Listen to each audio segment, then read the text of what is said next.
आज हम भगवान श्री कृष्ण की शिक्षाओं से प्रेरणा लेकर जीवन के कुछ बहुत ही गहरे और जरूरी सबकों को समझने की कोशिश करेंगे।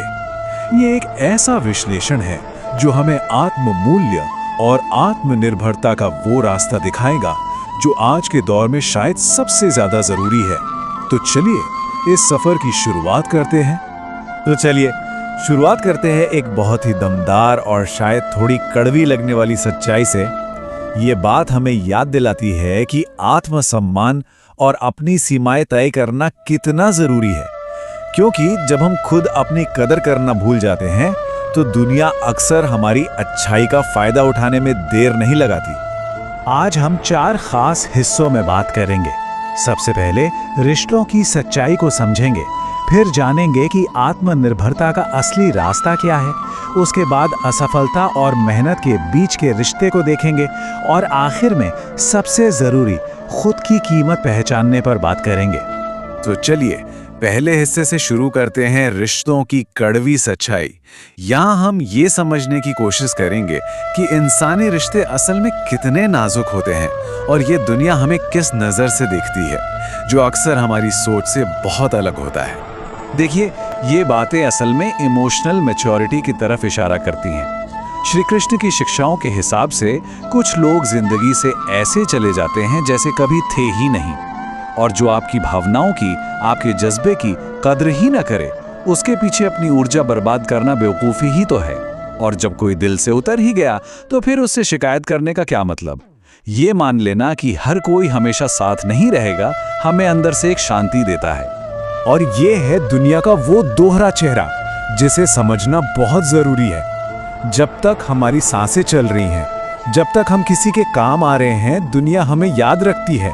लेकिन जिस पल ये सांसें रुक जाती हैं, वही दुनिया हमें भुलाने में एक पल भी नहीं लगाती। यही इस संसार का कड़वा सच है, और इसे समझ लेने से हम बेकार की उम्मीदों से बच जाते हैं। और एक और गहरी सच्चाई ये भी है कि दुनिया को अक्सर किसी के हालात से कोई फर्क नहीं पड़ता। लोग ये नहीं देखते कि कोई किन मुश्किलों से गुजर रहा है। उनका सारा ध्यान सिर्फ उसकी प्रतिक्रिया पर, उसके बात करने के तरीके पर होता है। इसलिए दूसरों की राय पर इतना ध्यान देने से बेहतर है कि हम अपनी स्थिति को समझें और उसे खुद संभालें। तो इन सच्चाइयों को जानने के बाद सवाल उठता है कि रास्ता क्या है। अब हम बात करेंगे दूसरे खंड की, आत्मनिर्भरता के सच्चे मार्ग की। यहाँ हम देखेंगे कि कैसे बाहरी उम्मीदों को छोड़कर अपनी अंदरूनी ताकत को जगाया जा सकता है। क्योंकि याद रखिए, जिंदगी अपनी शर्तों पर जीने के लिए जुनून चाहिए, वरना हालात तो हमेशा मुश्किल ही रहेंगे। तो आत्मनिर्भरता का रास्ता असल में 3 कदमों का है। पहला और सबसे जरूरी कदम है दूसरों से उम्मीदें रखना छोड़ देना। दूसरा, अपना मूल्य खुद बनाना, अपनी पहचान खुद कमानी, क्योंकि ये चीज उधार नहीं मिलती। और तीसरा, खुशी और प्यार को बाहर नहीं बल्कि अपने अंदर खोजना। अच्छा, अब एक पल के लिए रुककर इस सवाल पर सोचिए, क्या कोई सच में ऐसा इंसान है जो किसी की जिंदगी को पूरी तरह से बदल सकता है? कौन है वो? जवाब कहीं बाहर नहीं है, बस आईने में देखने की देर है। वो इंसान हम खुद हैं। श्री कृष्ण की शिक्षाओं का निचोड़ यही है कि असली बदलाव अंदर से ही आता है। किसी की भी जिंदगी बदलने की सबसे ज्यादा ताकत किसी और में नहीं बल्कि उसी के अपने अंदर होती है। और यहीं पर एक और खूबसूरत बात सामने आती है। हम अक्सर उन चीजों के पीछे भागते रहते हैं जो हमारे पास नहीं है, और इस दौड़ में हम ये भूल जाते हैं कि जो हमारे पास है वो कितना लाजवाब है। सच्ची आत्मनिर्भरता की नींव कृतज्ञता यानी शुक्रगुजार होने में है। यही हमें सिखाता है कि उम्र अपने आप नहीं बनती, बल्कि समय को सही तरीके से जीकर उसे मायने देने पड़ते हैं। अब आते हैं एक और जरूरी पहलू पर, असफलता और मेहनत का सच। यहाँ हम ये देखेंगे कि कैसे हम चुनौतियों को अपने विकास के मौकों में बदल सकते हैं और कैसे सच्ची मेहनत ही किस्मत की कहानी लिखती है। देखिए, जिंदगी में बुरे अनुभव और गलत लोग तो आएंगे ही, ये तो लगभग तय है। लेकिन जरूरी ये है कि हम उनसे सीखते क्या हैं। हर बुरा तजुर्बा अपने साथ एक कीमती सबक लेकर आता है जो हमें आगे के लिए और ज्यादा मजबूत और समझदार बना देता है। हम अक्सर अपनी नाकामियों का ठीकरा किस्मत पर फोड़ देते हैं, है ना? लेकिन श्री कृष्ण के अनुसार किस्मत कोई पत्थर की लकीर नहीं है। ये तो सच्ची और लगातार की गई मेहनत से बदलती है। अगर मेहनत में सच्चाई हो तो मुश्किल से मुश्किल रास्ता भी आसान लगने लगता है। ये बात तो नाकामी की पूरी परिभाषा ही बदल देती है। गिर जाना नाकामी नहीं है, बिल्कुल नहीं। वो तो सीखने की प्रक्रिया का एक हिस्सा है।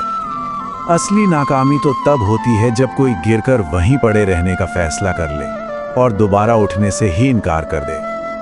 और अब हम आ गए हैं अपने आखिरी और सबसे महत्वपूर्ण हिस्से पर, खुद की कीमत को पहचानना।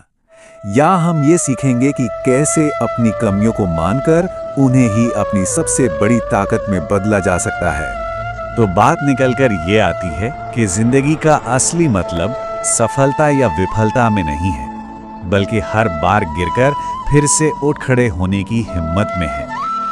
यही हिम्मत और यही जज्बा हमें परिभाषित करता है और हमारे आत्ममूल्य को बनाता है। यही हमें आम से खास बनाता है। खुद को मूल्यवान बनाने का जो तरीका है वो कहने को तो बहुत सीधा सा है, पर करने में उतना आसान नहीं। पहला कदम है बिना किसी बहाने के पूरी ईमानदारी से अपनी कमियों को स्वीकार करना, और दूसरा कदम है उन पर लगातार काम करके उन्हें सुधारना। यही आत्म सुधार का सच्चा रास्ता है। तो इस पूरी चर्चा के अंत में चलिए उसी एक सबसे शक्तिशाली विचार पर वापस आते हैं जो इस पूरे विश्लेषण का मूल मंत्र है। असली ताकत गिरने में नहीं, बल्कि हर बार उठने के इरादे में है। हार तब नहीं होती जब हम गिरते हैं, हार तब होती है जब हम उठने से ही मना कर देते हैं। तो आखिर में ये सवाल हम सब के लिए है, क्या हम श्री कृष्ण की इस सीख को अपनी जिंदगी में उतारने के लिए तैयार हैं? अपनी कमियों को स्वीकार करके उन्हें अपनी सबसे बड़ी ताकत में बदलने का ये सफर आज अभी से शुरू हो सकता है।